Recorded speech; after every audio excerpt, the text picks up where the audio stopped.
Hi guys, welcome to another episode of Pointy Not Sharp. Today we're taking a look at the US Model 1917 Bayonet. This bayonet was made to fit the Model 1917 Enfield rifle as used by the US in the First World War, also referred to as the Eddystone rifle, Eddystone being the plant where the rifle was manufactured. It will also fit the model of 1897 trench gun and the Remington M10A trench gun.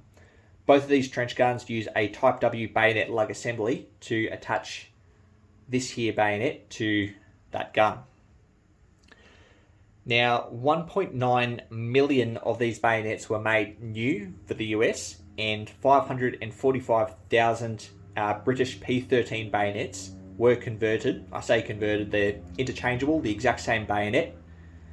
Essentially, they had their markings obliterated and US markings added. So they were bought by the US from British stocks and utilised for the M17. Now, of those about 2.5 million, 2 million were manufactured by Remington and 500,000 were made by Winchester. There was a later second production between 1966 and 1970 for the Vietnam. But for the purpose of this video, we're only going to cover the First World War production, and I'll discuss a little bit their use used afterwards as well. So we'll jump into the history of this bayonet, and it has a little bit of interesting history. Actually, there is a lot of really good literature about these bayonets out there. There's a lot of books, a lot of online tools, like I found a lot of information in the website usmilitaryknives.com. That website is a fantastic resource. Also found a lot of information within this book right here, and a couple of other books I've got as well. So this is a very, very well documented bayonet. Now, without any further ado, we'll jump into the history. So, as the US was entering the First World War, they had a shortage of firearms. So, at the time, they were using the Model 1903 Springfield rifle in 30-06. While a fantastic rifle, it wasn't suited for mass production. From memory, they only had like 500,000 at the time, not very many, maybe more, maybe 1 million, I can't really remember, but not nearly enough. Now, because it wasn't suited for mass production, they had to find another rifle. Now, at the time, the US were producing rifles for the British. They were producing the P14 rifle in 303 British, and that was a secondary rifle for the British to supplement their SMLEs. Those were produced by Remington and Winchester. Now, because they had the tooling, the plants, and the expertise to make those rifles already, it was rationalised by Colonel John Thompson, the same Colonel John Thompson who went on to develop the Thompson submachine gun. He rationalised to the Ordnance Department that this was a rifle they could manufacture realistically and could utilise very, very easily, and without much pushing at all, it was adopted. Now, when this rifle and bayonet were adopted, they took 545,000 of these bayonets, which at the time were P13 bayonets for the British P14 rifle, and they purchased them, overstamped the British markings, and restamped them with US marks, and essentially adopted them for US service. There were some very minor changes made to the bayonet.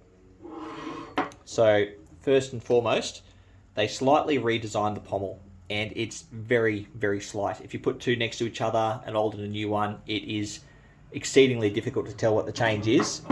From what I can tell, the primary change is a slight tapering at the base of the pommel here. They also added a clearance hole, so you see we have a hole here in the pommel. And the purpose of this hole is you can put a brush through it to clear debris that gathers in the base of the bayonet lug slot, or the mortise, as it's called. So those were the primary changes made by the US. Now, the P13 bayonet, which is what this bayonet was based off, was essentially a copy of the Patton 1907 bayonet used by the British with the SMLE.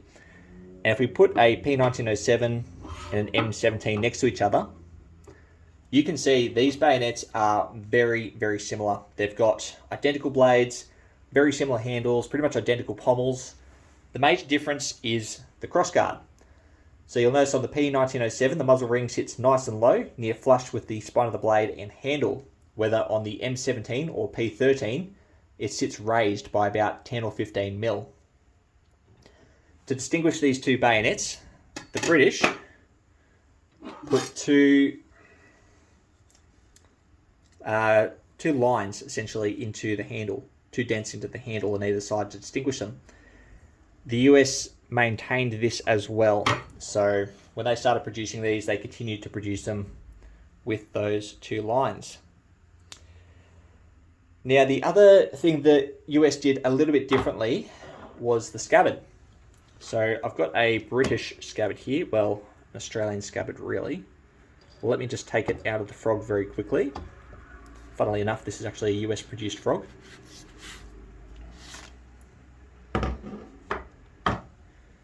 So the British scabbards utilised a frog stud and slide into a canvas or leather frog. While the US, they didn't really have a means to utilise frogs because they were using their M10 wire belt assembly. So they use these wire hangers.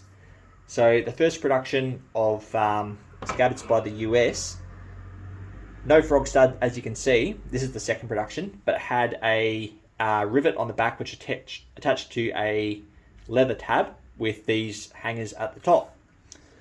Now, the issue with this first type of scabbard was the leather was a weak point and often broke. So it didn't take very long until that was replaced by what we have here, which is the second type, where the wire hanger is directly attached to the scabbard. Now, Remington and Winchester started manufacturing these in September 1917. Remington definitely in September, Winchester possibly before or slightly afterwards. It's not entirely clear.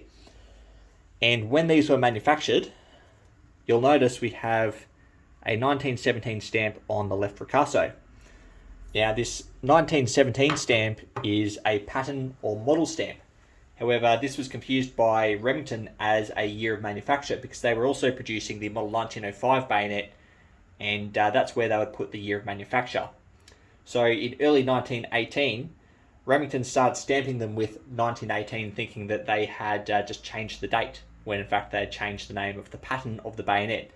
This was very, very quickly fixed, and not many of those bayonets are out there. They're quite cool and quite collectible if you can get your hands on one.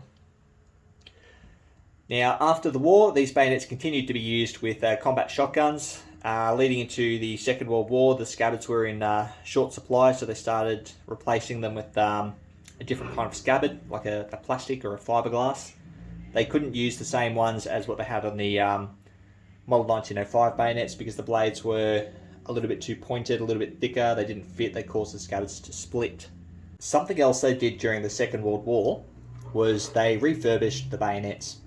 Now, when they did this, generally they blued the blades, which were previously parkerized, and they replaced grips. And when they replaced grips, you get really light colored wood. So while these are both nice and dark, these are original grips. If you find really light colored ones, they're generally a World War II refurbishment. Now, these bayonets stayed on with use with shotguns throughout World War II, Korea, and all the way through until Vietnam. Like, they were still producing them brand new in 1970, although by then they had plastic grips like what you found on your more modern bayonets at the time, like the M5, M6 and M7s. Now we're going to jump into the construction of this bayonet. So as you can see, we have essentially a pattern 1907 blade, which is true edge running down one side, nice point, although this one is quite dull, and then a slightly rounded spine. Now, while the P1907s usually had a rounded fuller, these usually have a bit more of a square fuller. This one looks a bit round. I'm not really doing it justice, but it's a bit square. We've got a nice solid ricasso. I should probably note as well the finish of the blade. So initially, the pommel, crossguard and ricasso was blued quite heavily, while the blade was parkerized. Now, at the time, they didn't call it bluing and parkerizing. They called bluing browning. That was the official British term for it. And parkerized, they called sandblast finish or something like that. So that's the finish you'll have on it. And then, as previously discussed, we've got our crossguard, which has a very highly seated muzzle ring compared to the Pat 1907. Then our two wooden grips retained by screws. They use the same tool for disassembly as the P1907. We've got a tang going straight through. Now this is a minor point which is quite interesting. You'll notice here the base of the mortise or the bayonet slot is rounded, and that's what you'll find on the WW1 production. Whether the later production for Vietnam, that is straight and square cut. And then pommel's just the same as a P1907, just got a push button, ramp lug inside the mortise, and as you can see, just a T-slot there. Then moving down to our scabbard, as previously discussed, we have no frog stud. We have our Model 1910 wire attachment assembly. We've got our locket and our chape or end mount. And then the leather was painted green by the US. Now my lighting doesn't show it particularly well, but this one still has a bit of a green hue to it. We also have our 3 rivets retaining the throat on either side. Okay, finally, I'm going to cover off on the markings that you'll find on these bayonets. So I'll move the scabbard out of the way for now. Now, markings are where these become a little bit complicated, because you'll find these with the original British markings. You'll find these with the original British markings obliterated. You'll find these with half British, half US, and you'll find these with US markings. And then you'll find variations of the US markings, like with the 1918 date on it. So to begin with, we'll start with the US manufactured M17 markings, which is what we have here. So on the left ricasso here, at the top, we have our model number, which is 1917 or 1918 if you have one of those ones I mentioned before. And then underneath that, really can't get this to focus, good thing I've got photos. Below that you have your manufacturer.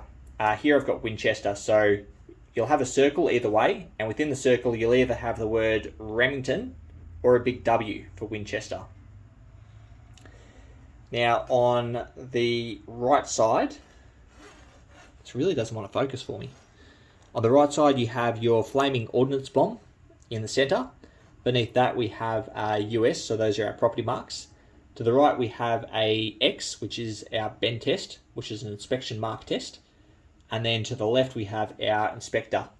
So the inspector is an eagle head with a number beneath it. The number denotes which inspector it was. On this one here it's worn away, so I can't actually make out the number, unfortunately. Now another second kind I'll cover off is we'll go over the British ones which were repurposed. So on the right ricasso, which would be this side here, you would have all of your British markings. And those markings will be obliterated either by hashing them out or peening. And either below or to the right of that, you'll have a US property stamp put in place. Now, the left ricasso will still have the model number. However, instead of model 1917, it will be model 1913. Beneath that, it'll likely have a date of manufacture, being month and year, month on the left, year on the right, and beneath that the manufacturer, again Remington or Winchester, no difference. Well, actually one minor difference you might come across is I think it was in 1916, Winchester just had a W, they didn't put the W inside of a circle. And finally, the other kind of marking you're likely to come across is where you'll have the British markings on the left ricasso, and then the US markings on the right ricasso. So I don't know what the deal is with those, but there's some of the different variations you'll come across, and I'm sure there's a lot of other variations I haven't explained today. Now, the only other marking you're going to come across is on the scabbard. Well, it's two markings on the scabbard. So you'll have a little circle on the locket and the chape, and inside the circle you'll have GF. The GF stands for General Fireproofing Company, which is a company based out of Youngstown in Ohio, and they're the company that manufactured the Scabbards.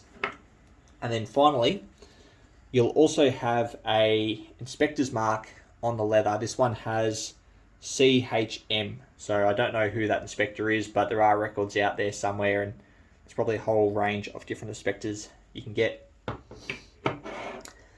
Now, if you want more information on these bayonets, there is so much out there. There's some fantastic publications. There's a great book by Jansen. There's another great one by Ian Skennerton. And then there's a fantastic website as well, which I used to help me out with the markings for this video. And I'll be completely honest, most of the photos I displayed for markings came from that website. And that's usmilitaryknives.com. That's an absolutely fantastic website. I've used that for a couple of my US bayonet videos. I can't recommend it highly enough. Anyway, guys, that's what I've been able to track down for this bayonet here. I'm sure there is a lot more information out there, and I probably only scratched the surface. Feel free to comment below. I'd love to hear from you with any other bits of information you have, and thanks for watching.